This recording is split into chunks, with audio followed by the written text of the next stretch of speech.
De plus en plus, on déplore, ici comme partout en République démocratique du Congo, le manque d'emploi.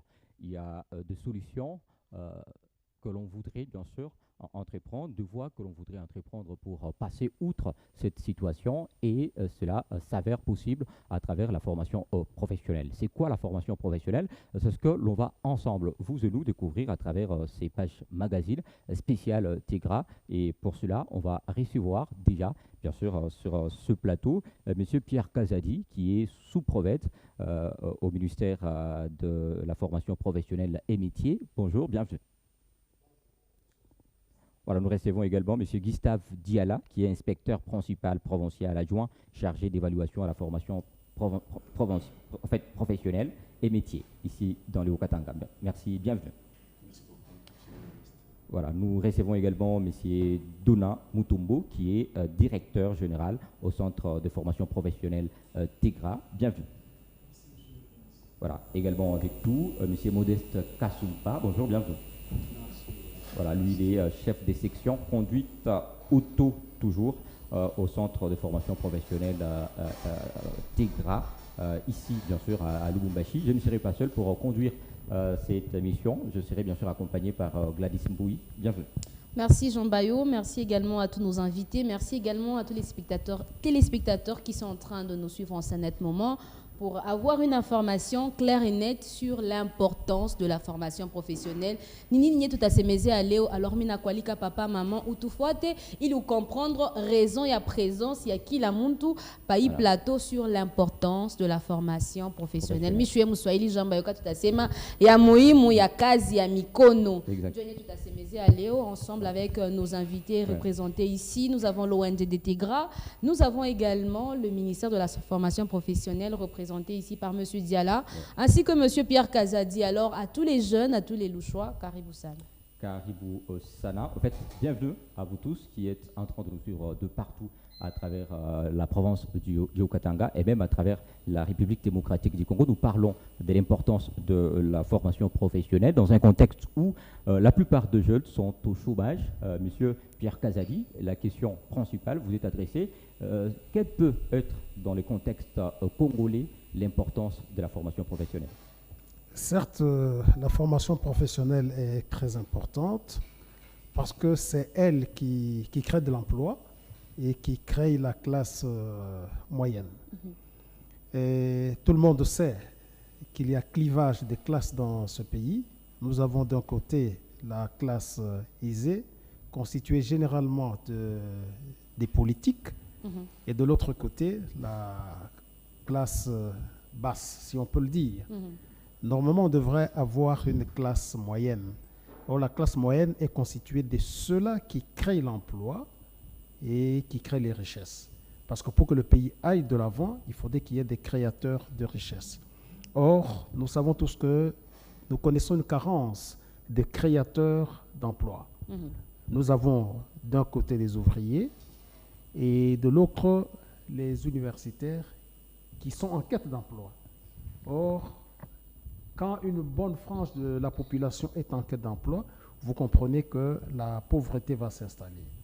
Et la meilleure façon de juguler cette pauvreté, c'est de créer la classe moyenne.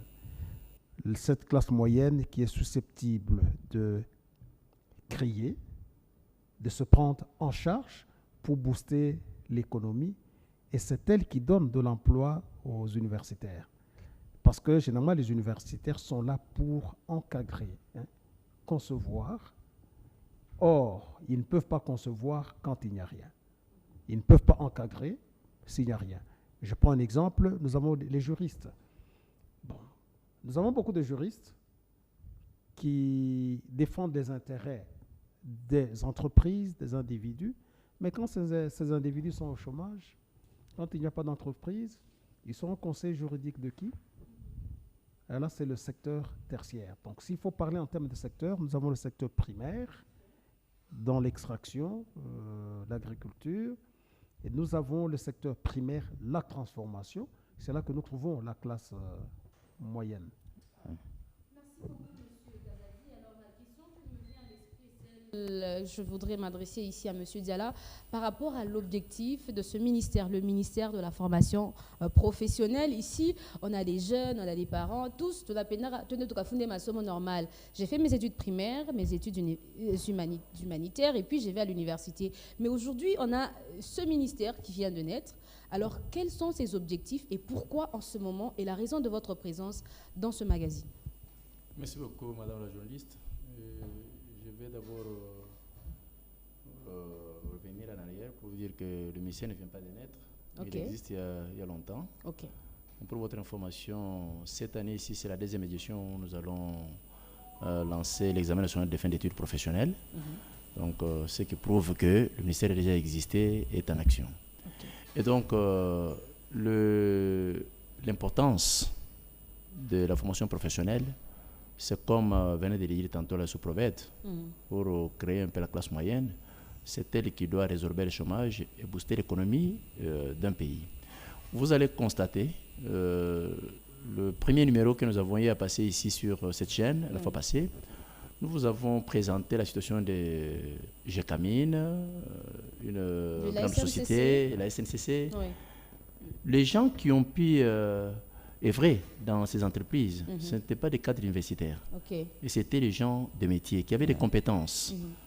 Donc, c'est dans ce but-là, le ministère de la formation professionnelle est à la recherche des gens qui ont des compétences dans les domaines donnés. Alors, on va y aller lentement. Oui. Vous nous dites ici que le ministère de la formation professionnelle est en train de rechercher ces personnes compétentes. Donc, c'est Louchois qui sont en train de nous suivre en ce net moment. Le ministère de la formation professionnelle a besoin d'eux. Oui. Pour quel objectif finalement? Parce que c'est vrai que vous avez besoin de ces personnes-là. Pour les offrir quoi en retour? Très bien, madame. Vous allez constater qu'il y a plusieurs entreprises qui sont en train de naître. Je vous informe. Ces entreprises ne vont plus recruter des cadres universitaires sans diplôme de la formation professionnelle. Ok. Ça, il faut vous dire clairement. Parce qu'on a trouvé qu'avec les universitaires, tels que nous sommes là, vous les retrouvez. La plupart sont des cambistes. Ils sont en train de vendre un peu du pétrole, échanger de dollars, vendre un peu des unités. Mais ces personnes-là, c'est pas si c'est faute d'emploi, c'est parce qu'il n'y a pas de l'emploi. Il n'y a pas d'emploi, oui, mais je vous dis que les entreprises qui sont en train de naître ici, parce qu'ils n'ont pas de compétences. Oui, non. On peut avoir des compétences, mais on ne sait pas présenter là où on doit expérimenter ça. Les compétences dans un domaine donné, tout un chacun peut en avoir, mais nous, c'est évaluer. On va faire l'évaluation et la certification. Voilà, c'est bon. Et on se dira ici, Jean Bayo, avant d'aller un peu plus loin, ici, l'objectif de la rencontre ou de ce ministère, c'est d'évaluer les compétences de tout un chacun. Oui. Donc, c'est Louchois, ces cadres universitaires et on des diplômes, ces jeunes Louchois, ceux-là qui ont une quelconque compétence. Compétence dans un domaine donné. Dans un domaine donné, le ministère professionnel organise. Bon, quelque chose, on va en parler, Jean Bayo, à toi la parole. Exactement. Et ici, on est en train de parler de la formation, de l'importance de la formation professionnelle. Vous étiez en train, bien sûr, de nous présenter toutes ces valeurs-là que regroupe cette formation professionnelle à laquelle vous appelez le Louchois, ceux-là qui sont en train de chômer à la maison. Alors, cela nécessite, bien sûr, l'existence des centres de formation.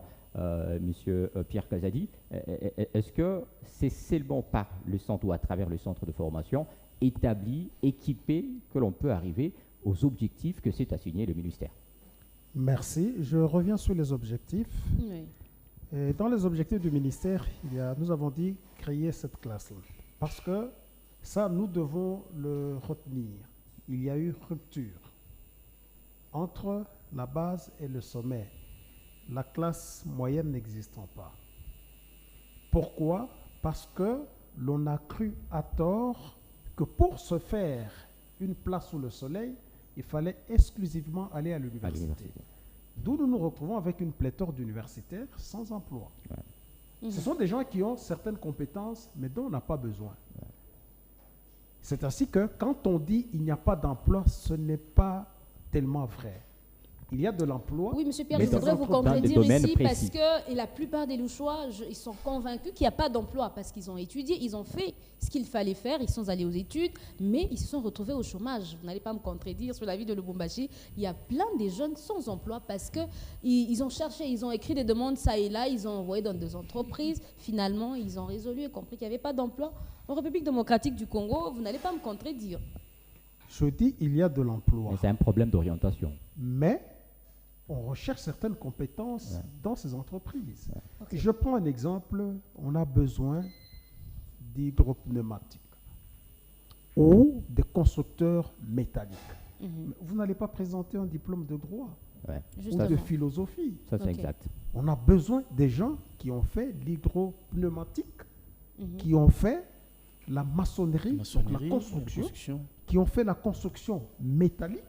Alors quand vous vous présentez, vous direz il n'y a pas d'emploi pendant qu'il y en a, Merci. mais on n'a pas besoin de ces compétences. Ok, Exactement. merci M. Pierre. Alors, on est en train Jean de Bayo, recevoir. tu permets. Exactement. Ici, les parents, les Louchois, tous nous savons que Milongo Masomo, il faut ni fonder ni pas tes diplômes. Mais est-ce que ces gens-là ont compris qu'il fallait aller dans une formation professionnelle pour avoir une spécificité, une quelconque compétence dans un domaine donné? Non. Aujourd'hui, est en on train se de- dit, oui, de vaut mieux découvrir aller à aujourd'hui. l'université. Mais est-ce que c'est tellement important l'aspect professionnel, Monsieur Pierre Kazadissi? Je voudrais que vous puissiez nous aider. Avant, peut-être que nous allions du côté... Mais puisqu'on n'a pas tellement de temps, on va en parler quand on va D'accord. aborder la question du test. Mais on va directement prendre M. Dona Mutombo, qui est directeur général au Centre de formation professionnelle TEGRA. On aimerait comprendre c'est quoi le centre, quels sont les objectifs et c'est quoi même l'objet d'existence de ces centres. Merci beaucoup, monsieur le journaliste. Nous sommes un centre de formation. L'objet principal, c'est la formation professionnelle. Les objectifs sont seuls, qui s'alignent sur ceux que les prédécesseurs viennent d'exposer. En soi, l'objectif de la formation professionnelle, de manière générale, selon que cela est défini par l'Organisation internationale du travail, l'OIT, c'est celui d'assurer l'insertion socio-professionnelle, mais aussi assurer la stabilité ou ce que nous appelons assurer l'avenir du travail. Alors c'est dans, en fait, c'est dans cette optique que nous existons en tant que centre de formation pour accompagner l'OIT à atteindre son objectif. Et vous existez depuis combien de temps? Quelles sont les filières organisées par les centres?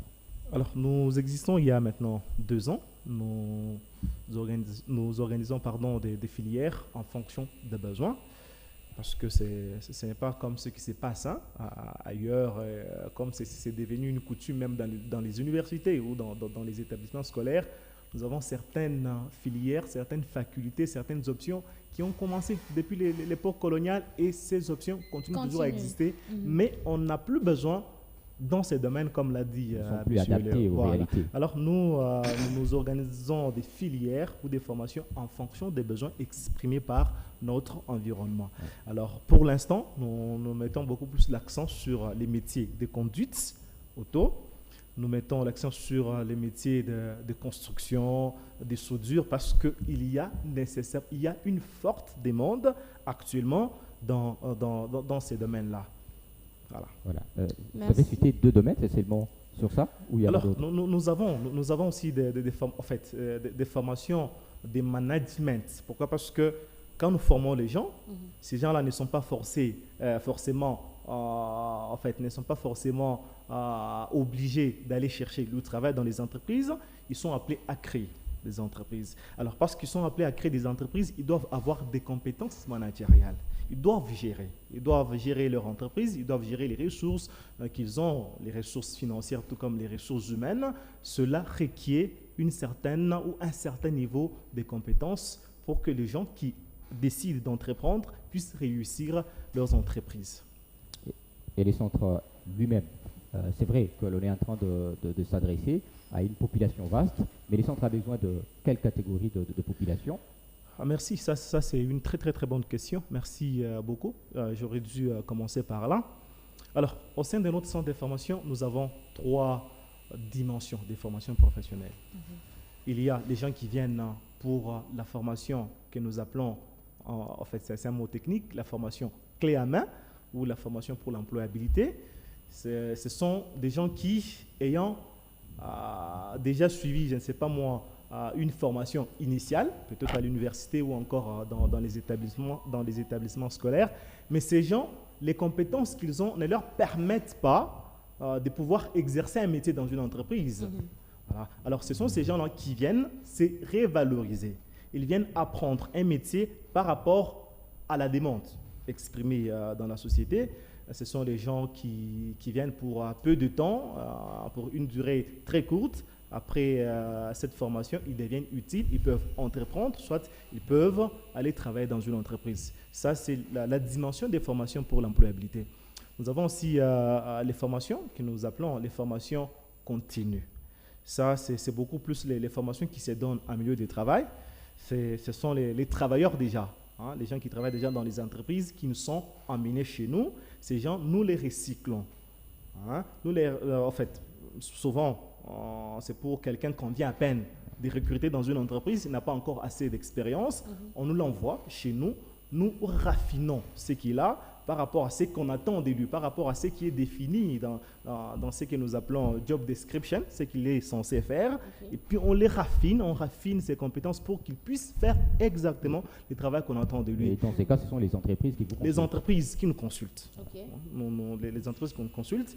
Nous avons aussi la dernière dimension des formations ici que nous appelons la formation, en fait, ce que nous appelons l'enseignement technique.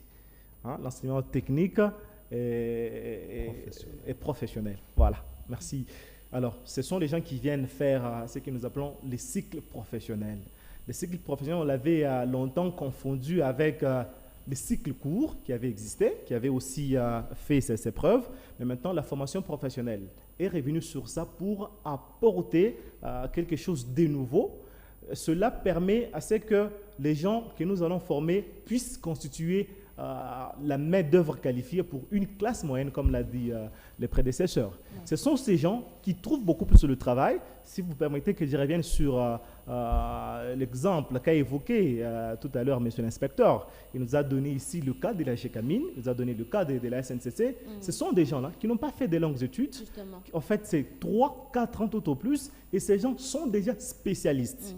Ils n'ont pas besoin d'aller dans les universités pour apprendre un métier, mais eux déjà à leur niveau, au niveau de l'école professionnelle, ils apprennent ce qui est essentiel et ils sont déjà à ce niveau spécialistes, et ce sont de telles personnes qui ont beaucoup plus de chances parce que les entreprises ont besoin de ces gens-là. Merci beaucoup, Monsieur Donat. Alors, je voudrais revenir un tout petit peu en arrière. 2 ans déjà que vous existez. Est-ce que les gens viennent s'inscrire? Est-ce qu'il y a quand même une grande population qui viennent pour se faire enregistrer pour ces formations professionnelles? Tout à fait. Mais il va falloir peut-être préciser ici que... Parce que les parents se disent, au lieu de tout même tout le temps à l'université, je l'envoie par exemple dans un centre de formation. Est-ce que c'est fréquent, les parents comprennent, ou il faut encore qu'on revienne sur l'importance de la formation? Donc ça sera d'ailleurs le bon choix que les parents vont faire, parce que chez nous, au sein de notre centre, nous avons déjà formé, il y a 2 ans que nous existons déjà, c'est que nous avons déjà formé, nous avons des produits que nous avons largués sur le marché du travail et qui sont beaucoup plus appréciés. Donc de ce côté, il n'y a pas de souci, les gens viennent. C'est vrai que la formation professionnelle n'est pas encore dans l'esprit de beaucoup de gens, il faut le préciser. C'est la culture congolaise. C'est dans la culture congolaise. Il faut aller à l'université. D'avoir un métier. Mais comme l'a dit monsieur le superviseur tout à l'heure, est-ce que vous savez, vous connaissez la mission principale de l'université? Nous, quand nous étions à l'université, on nous disait toujours que nous, les universitaires, nous sommes des chercheurs. Ouais. Mais malheureusement, quelqu'un qui fait l'université, il s'attend à ce qu'ils soient engagés dans une entreprise. Pour être, je ne sais pas moi à quel niveau. Bon, ce sont des spécialistes, ils maîtrisent bien ces histoires, les différents niveaux au sein des entreprises. Quand vous êtes un cadre universitaire et que vous avez la chance de travailler dans une entreprise, c'est pour assurer ou assumer un poste de direction. Or, dans des entreprises, nous n'avons pas besoin de beaucoup, des postes de cadres universitaires. Nous avons besoin de la main-d'œuvre. Et ce qui fait que ces gens-là, beaucoup sont ceux qui veulent aller travailler en tant que cadre universitaire dans les entreprises pour occuper des grands postes. Mais la réalité, c'est qu'on n'a pas besoin de beaucoup de postes dans les entreprises, ce qui fait que conséquence, il se retrouve à la maison. conséquence, il se retrouve à la maison, Au il chômage. chôme. C'est quoi la chanson? Il n'y a pas de boulot, mais c'est faux. Monsieur Donat, on a des centres de formation par-ci, par-là. Alors, on voudrait connaître un peu les conditions ou le coût par rapport à cette formation au niveau de votre centre de formation professionnelle. Parce que, Bandouba n'arrive pas à Mikoukou Centre Fulani, je vais payer pour une formation d'autant de mois, mais on se rend compte que ma formation, il n'a quoi mille fou, c'est du coup. Et quand après avoir passé dans un centre, on n'a pas raqué. Aujourd'hui, on voudrait savoir ici avec vous, vous tout rassurer par rapport peut-être au coût. Parce que au tiers d'affaires Fulani, il faut fonder un jamais, on te demande $150 alors que toi-même, tu n'as rien dans les poches. Alors, au niveau de votre centre professionnel, comment vous organisez et le coût pour que la population, nous chose qui est en train de nous suivre, Bayou, et qu'il y a un événement pour ce lundi et le coût, par exemple, pour ce centre de formation est différent des autres centres et qu'est-ce qu'ils peuvent attendre après cette formation professionnelle? Ça, c'est aussi une autre bonne question. Je l'apprécie beaucoup. Ça fait partie, le prix, ça fait partie des éléments qui nous ont motivés à nous investir dans la formation professionnelle. Avant d'exister, il faut vous rassurer que les structures des formations professionnelles existaient déjà. Mais pourquoi nous avons voulu entreprendre dans le même secteur d'activité? Okay. C'est parce que la plupart, les centres de formation ont failli à leur mission, à des niveaux différents. La première des choses, pour rejoindre les prédécesseurs ici, les gens forment pour former. Il y a beaucoup de centres de formation, il y a beaucoup de gens au sein de ces centres-là. Mais la réalité, c'est que quand ces gens-là finissent, ils partent dans les entreprises, ils ne sont pas pris. Pourquoi? Parce que, de un, leur profil de sortie dans ce centre ne correspond pas exactement à la demande. Il y a ce que nous appelons, dans les jargons, nous appelons ça inadéquation entre les compétences et les métiers. Donc, on forme quelqu'un, quand il sort, après sa formation, la formation qu'il a suivie, les compétences qu'il a acquises ne sont pas celles qui sont attendues dans l'entreprise. Ouais. Du coup, la personne va chercher le travail et puis on ne l'apprécie pas. Ça va? D'où l'importance de rappeler aux parents que ma centre de formation est très important parce que tu as désiré l'université. C'est bien beau, il va à l'université et il se retrouve chercheur d'emploi. Alors que quand on a un centre de formation, il apprend un métier et il se prend ça. Mais il faut savoir aussi faire les choix. J'étais en train d'en parler, n'est-ce pas? Il y a des formations qui se contentent de donner des formations sans se demander si le profil de sortie correspondra à ce qu'on attend. De ces produits-là dans les entreprises. Ça, c'est le premier élément, si vous permettez. Le deuxième élément, c'est que les gens forment dans les domaines où il n'y a plus besoin. Nous l'avons dit tout à l'heure. Donc, parce que les gens aiment. Les gens aiment ce que beaucoup de gens font. Par exemple, moi, j'ai fait quelque chose que je n'avais pas souhaité faire, mais je l'ai fait parce que j'avais vu mon entourage le faire. Mais les centres de formation organisent toujours les mêmes choses, forment toujours dans le même domaine chaque année, alors que ces domaines sont déjà révolu. C'est toujours la particularité du centre Tégré, mais par rapport au coût. C'est ça la particularité. J'y arrive. Le troisième élément, c'est que les coûts sont exorbitants, ne permettent pas à toutes les classes de pouvoir accéder à la formation professionnelle. Ça, c'est un élément. Alors, c'est quoi le coût proposé par Tégra? Alors, nous ne voulons pas vraiment en parler. Ce qui est sûr, c'est que nous sommes une ONG. Nous sommes une ONG. En tant qu'une ONG, c'est d'abord le social. D'accord. C'est d'abord le social, ce qui signifie que les prix sont abordables. Tout n'est invité, hein, Jean-Baï, population louchoise, c'est que le centre de formation professionnelle Tégra, il a prix abordable. Il te suffit qu'on te recycle et qu'on t'octroie un papier qui te permet d'œuvrer correctement dans une Exactement. entreprise. Alors, on va prendre messieurs ici, monsieur Modeste Kassoumpa, qui est chef de la section conduite auto au complexe, au centre de formation professionnelle Tégra. Il s'occupe un peu de l'encadrement des apprenants en conduite auto. Dites-nous comment ça se passe. Est-ce qu'il y en a suffisamment de gens qui viennent apprendre à conduire? Et comment ça s'est fait? C'est après combien de mois que un apprenant peut facilement seul conduire un véhicule? Merci beaucoup de la parole. Je suis instructeur au centre professionnel Tégra. Je m'occupe de la conduite. Nous recevons beaucoup de chauffeurs, des candidats qui viennent partout dans tous les coins, dans chaque commune. Et là, chez nous, nous apprenons un code de la route. C'est pour le renforcement des capacités des chauffeurs. Nous leur apprenons le code de la route. Comme le code de la route qui régit la circulation routière, c'est l'ensemble des réglementations que chaque usager de la route est tenu de se conformer pour éviter les risques d'accident. Maintenant, pour bien interpréter le code de la route, nous leur apprenons le code de la route. En plus de ça, nous leur apprenons encore la prise en charge et le secret de conduite. C'est pour qu'ils évitent, pour la longévité des véhicules, pour l'utilisation du véhicule, pour éviter de connaître des pannes qui pourraient endommager le véhicule. En plus de ça, nous leur donnons aussi la déontologie. La déontologie, c'est pour éviter d'autres actions qui pouvaient mettre en mal et les conducteurs et les... Pour épargner la vie de passagers que les chauffeurs emportent dans leur véhicule, et la vie de passagers qui se trouvent dans le véhicule, et la vie même du véhicule, et pour ne pas porter atteinte aux fonctions du métier du chauffeur. Exactement. Voilà. On va prendre M. Donat avant de passer à un autre sujet. On vient de parler de comment ça se passe à la conduite auto. Est-ce que vous avez, pour toutes les filières dont vous venez de parler, de matériel qu'il faut J'y arriverai. D'ailleurs, je l'ai dit dès l'entame que les centres existaient déjà. Mais si nous avons décidé de pouvoir entreprendre ou nous investir dans la formation professionnelle, c'est parce qu'il y a eu beaucoup de bavures. Nous sommes venus améliorer, apporter quelque chose de neuf pour améliorer ce qui a été mal fait. Donc, ça veut dire Nous ne pouvons pas nous hasarder quand même à avoir un centre de formation pour faire exactement les mêmes choses que nous avons en fait, que nous avons décriées. Ouais? Il y a des gens qui ont des centres de formation, mais ils n'ont même pas de cadre, ils n'ont même pas de locaux, ils n'ont même pas de matériel, mais ils s'appellent centre de formation professionnelle. Donc quand nous on vient, c'est pour améliorer. Donc soyez-en rassurés, messieurs les journalistes. Je ne voudrais pas en parler plus, mais je voudrais que ceux qui viendront puissent témoigner eux-mêmes. Nous avons suffisamment de matériel, nous sommes suffisamment équipés pour que la formation que nous donnons aux gens soit la meilleure et leur permette d'être les meilleurs dans les entreprises où nous les envoyons.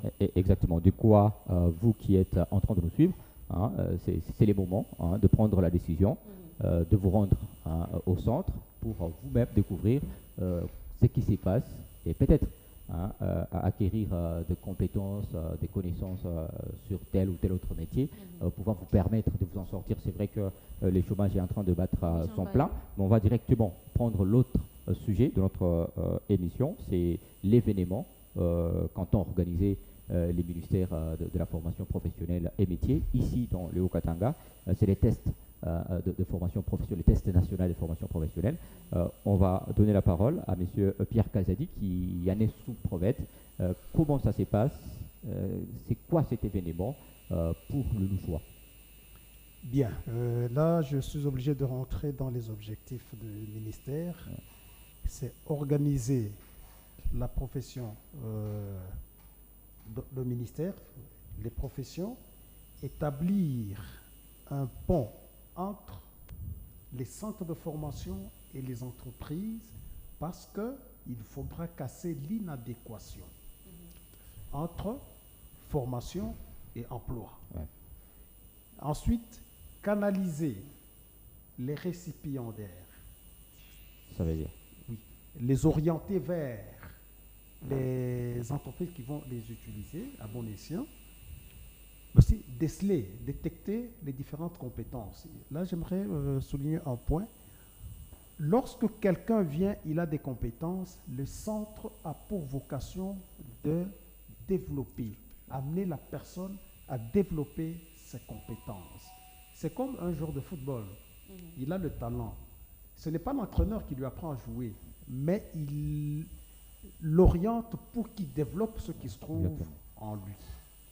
Et c'est à cela que, dans l'organisation, il faut que le ministère puisse certifier, reconnaître les compétences et leur donner la valeur conformément, parce que quand vous lisez le Code du travail, vous trouvez la catégorisation des emplois.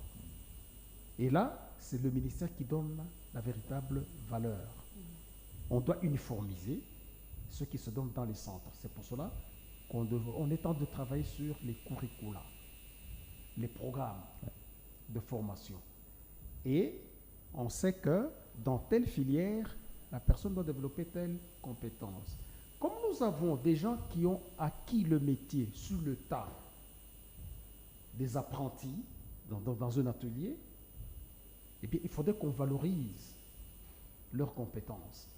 Et cela, là, je vais laisser à l'inspecteur pour donner les termes de référence, les différents niveaux de documents que l'on décerne à ceux-là qui vont passer. C'est l'examen national de fin d'études professionnelles. Exactement. Mais avant de donner la parole, qui sont concernés par cette épreuve ici dans le Haut-Katanga, par exemple? Pas seulement dans le Haut-Katanga, c'est partout. Oui, nous avons la première catégorie. Il y a des gens qui possèdent le métier, comme je l'ai dit, qui l'ont appris au pied d'un connaisseur. Ces gens-là savent réparer, savent concevoir ceci, cela, mais leur talent n'est pas reconnu, n'est pas certifié par un document. Que ces gens-là viennent pour prouver leur talent, leurs compétences.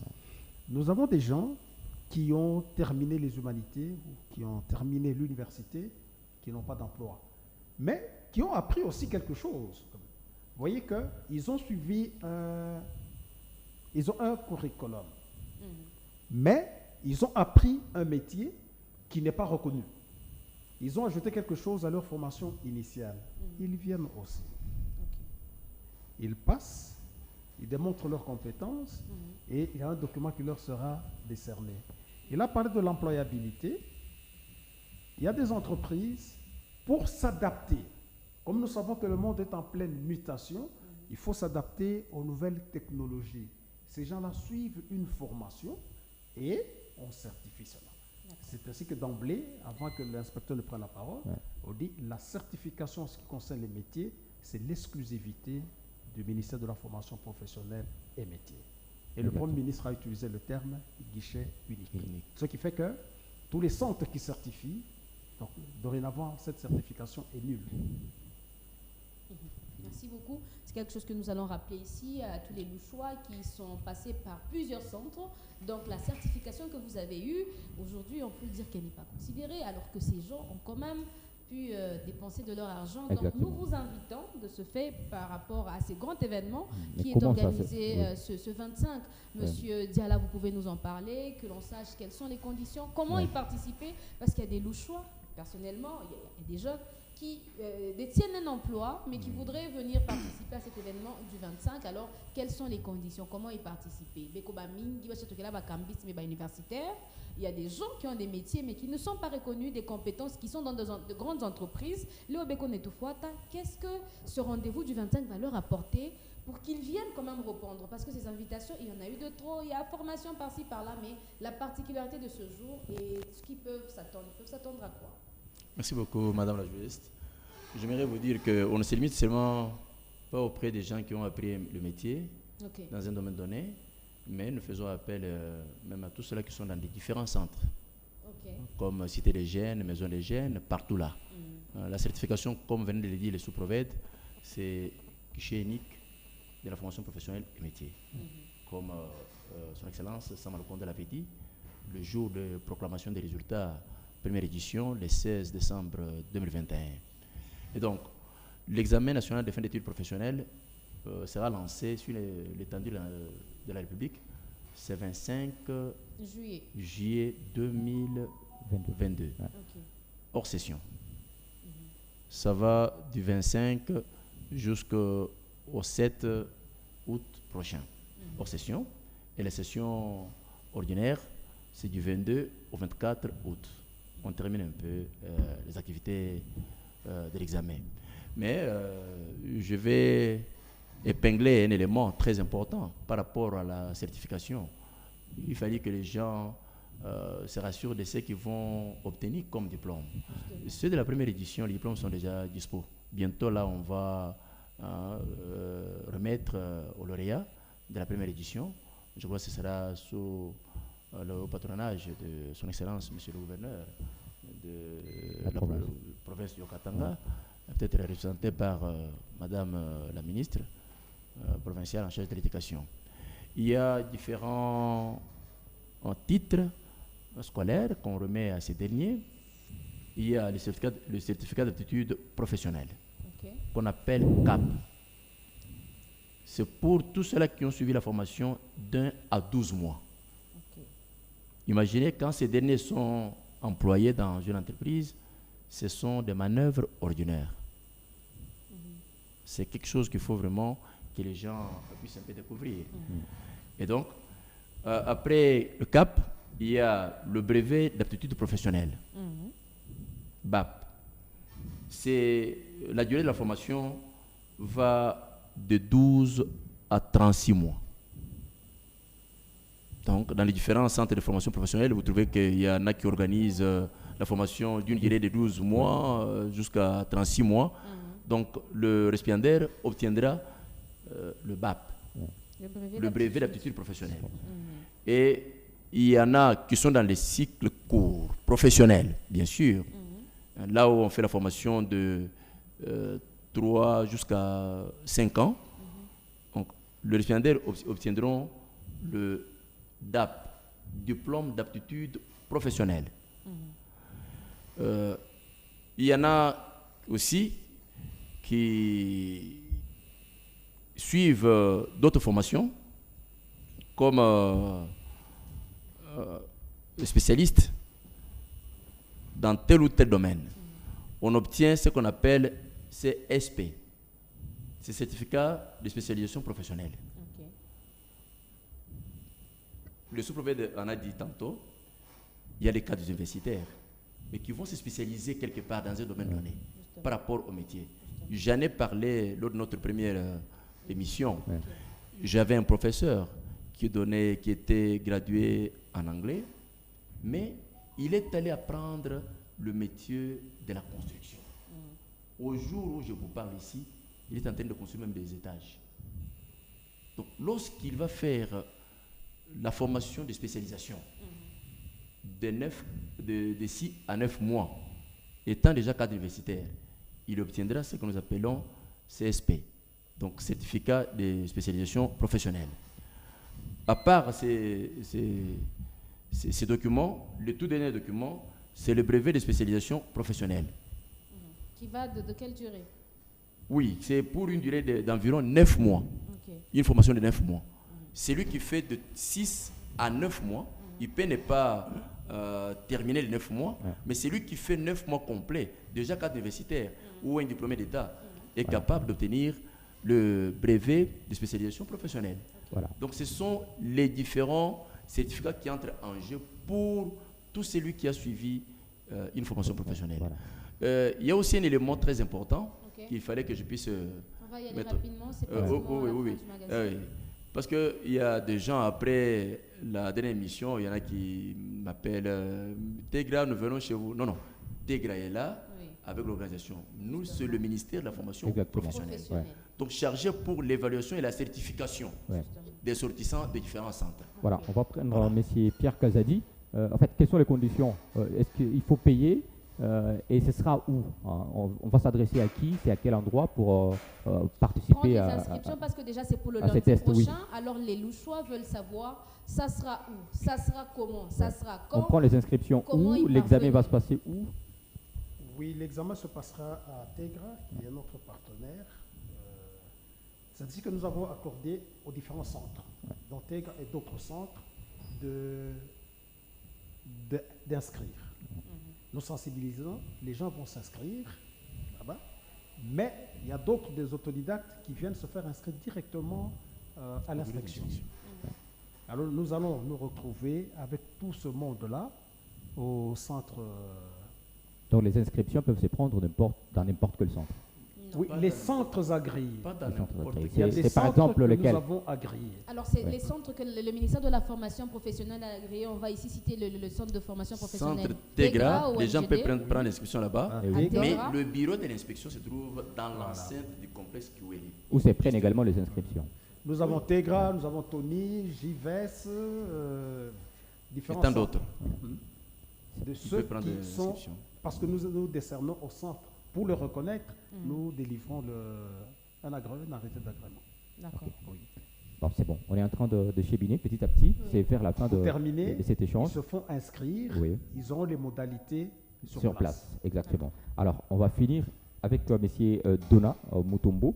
C'est vrai, on vient de suivre toutes les explications par rapport à l'importance même des tests. Alors, vous êtes le centre, vous avez parlé largement de ces centres, de ces objectifs. Alors, où se situent les centres? Parce qu'il y en a qui voudraient, après l'émission, venir et prendre les inscriptions, mais les centres se situent où? Et les inscriptions pour l'année prochaine, est-ce que vous avez déjà débuté ou l'année en cours a déjà pris fin, par exemple? Alors, merci, ça c'est aussi une bonne question. Le centre se trouve sur l'avenue Joseph Mulunda, sur route Kinsevere, au niveau du 31e poteau. Alors, vous descendez là-bas, tout le monde connaît le centre Tegra, vous pouvez demander aux motards qui sont là-bas, ils vont vous amener jusqu'à Tegra. Tegra est encore sur l'avenue Adoula. Alors, il a un bureau dans l'enceinte des Tegra Médical, donc à côté des Modicap Terminal sur Adoula. Les gens peuvent s'inscrire là-bas. Tegra a un bureau du côté Kilobé le B dans l'enceinte des Tegra Médical sur l'avenue de l'Espérance, numéro 1. Ce sont là les différents points où les gens peuvent prendre l'inscription et nous serons toujours saisis. On vient de nous souffler que Tegra organise aussi les transports pour les apprenants. Exactement. Donc c'est pour l'examen du 25, il y aura un transport. il y a les transports. Donc tous les Il va partir d'où? Ça va partir de Kiwele vers Tegra. À quelle heure? À partir de 7h30. C'est- Oui. C'est bon. Merci beaucoup pour toutes ces informations. Alors, un mot, Papa Modeste, en tant que parent, qu'est-ce que vous pouvez dire à cette population louchoise par rapport à ce test du 25? Comment est-ce que vous pouvez les inviter? Parce qu'ils vont se dire, ah, tout ça, tu as ma formation. Mais vous, qu'est-ce que vous pouvez leur dire en tant que formateur et par rapport à cet événement du 25? On va ici rappeler, le 25 juillet, lundi, 7h20, 7h30, nous nous retrouvons tous dans l'enceinte du complexe Kiwele. Si au préalable, vous avez pris votre inscription à Kinsevere au 31e poteau, vous prenez la droite, vous demandez au motard, on est dans l'inscription, les modalités vous seront communiquées sur place ici et nous vous demandons, louchoise et louchoise, vous pouvez je dis négligent, je dirais étena. Parce que cette opportunité, Jean Bayo, je me dis, elle est à saisir, hein, pour tous ces jeunes, pour tous les chômeurs, vous êtes à la maison, non, j'ai mon diplôme, j'ai ceci, il fallait une recommandation, mais dans cette occasion, il n'est pas question de recommandation, il est question de tenter ta chance. Donc, tente ta chance, nous, on aime les résultats parce qu'on va se plaindre, mais alors que la solution est juste à côté de nous. Papa Modeste, un mot à tous les parents, surtout les parents qui disent, bah, toi, tu mènes une université, il est ma centre de formation, il est basé. Alors que, bah, moi, j'ai camine, bah, rien, j'ai camine, bah, tu m'as comme j'ai camine, moi, CNTC, parfois, il ma formation, à bout, Papa Modeste. Ça, aussi, En tout cas, merci beaucoup de la parole. Nous invitons tous les parents d'envoyer les enfants qui ont fait les spécialisations en dehors de ce qu'ils ont appris à l'école. On leur demande d'envoyer les enfants, même eux-mêmes les parents, qui ont fait ces spécialisations, de venir se certifier pour avoir un papier, un document qui va les confirmer ce qu'ils ont appris.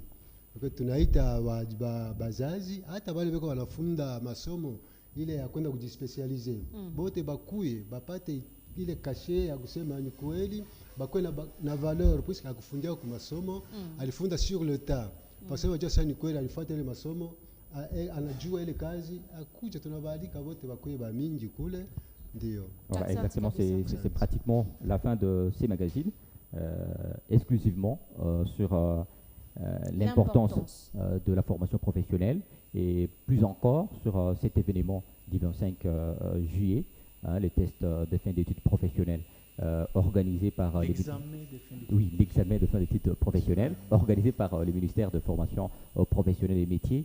Ce sera dans les installations du complexe scolaire technique Tegra au quartier Jolicite dans la commune annexe ici à Lubumbashi. Donc tous les Louchois ils sont invités bien sûr pour valoriser les compétences qu'ils détiennent diversement. Alors on est arrivé à la fin, peut-être un message en Swahili à l'endroit de tous les Louchois qui sont en train de nous suivre.